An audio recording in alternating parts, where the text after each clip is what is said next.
Welcome back to a day in the life of a wife, mom of three, and corporate professional. Today started off with some snuggles, but that did not last long at all. Before these kids sent me straight to the kitchen, because all I kept hearing is, I'm hungry, eat. I mean, these kids wake up hungry, and they expect their food to be cooked already. You know that little word, patience? Yeah, what's that in my house? I mean, they think they got a maid, a chef, a butler. Should I continue? But anyways, on the menu this morning is pancakes, potatoes, turkey bacon, and eggs. But you know, none of that cooking was done without these kids in the kitchen. I don't know if they be watching me to make sure that I'm really cooking, or they be rushing me to get the food done. Either way, they be in my way. But who's complaining? Not me. Now, all the food was good, but the potatoes really was a starter show. Baby, when I tell you we towed down, we towed down. Me and 2 out of 3 of my kids really love food. And whoever they marry when they get older is going to have to know how to cook. After breakfast, my little cousin stopped by. It was her birthday, so we had to spend a little time. Then I started getting into these heads. So I forgot to mention that they also have an in-home stylist. And why does all 3 of my kids plus myself have hair? When I tell you hair day is an all-day thing, that's an understatement. And I just don't know which way to go with these kids. Some days they chill, some days they not. But the one thing they all gonna do is go look in the mirror afterwards. I usually try not to do everybody's hair in the same weekend, but I'm not gonna lie, my kids been looking like some bums for a whole week. I definitely took full advantage of the fact that they don't have to go to school and don't have nowhere to go every day. But boy, when I tell you, I regretted it,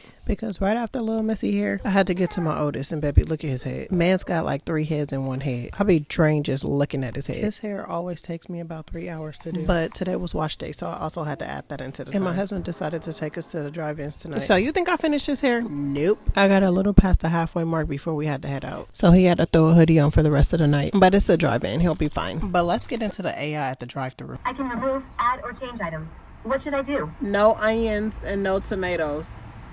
Does everything look correct on the screen? No. Child, my husband was over it. He immediately started backing up. I thought he was about to leave, but he ended up going inside to order. And while we waited in the car, I was watching other people's expressions to see if they was getting irritated too. This new world is crazy. Anyways, after all of that, we made it to the movies. And I'm glad, because this video is extremely long. I might as well just start my weekly vlogs. Who's ready?